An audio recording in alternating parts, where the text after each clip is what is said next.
Quel est l'apport de la loi de finances pour 2021, M. Sabali? Oui, en fait, la loi de finances pour 2021 vient apporter des clarifications, tout d'abord, quant à la nature en fait, des opérations qui restent soumises à la règle 51-49. En l'occurrence, on parle de l'activité d'achat-revente en l'état.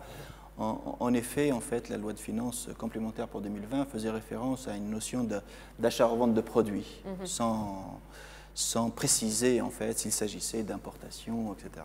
Donc, ce qui pouvait s'apparenter en fait à toute vente à toute activité en fait d'achat-revente, même sur le territoire national et même, combien même à l'export, etc.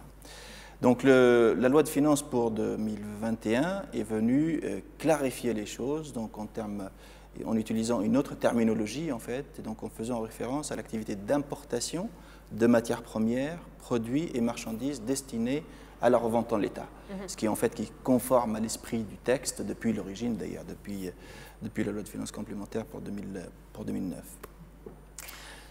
Vous voulez ajouter quelque chose? Oui, effectivement, il y a une précision de taille ici à apporter en fait. Je vous en prie. La loi de finances complémentaire pour 2020 vient également instaurer une nouvelle obligation en fait pour les entreprises qui sont existantes et qui sont structurées sous un autre schéma de participation, si vous voulez, différent de celui du 51-49.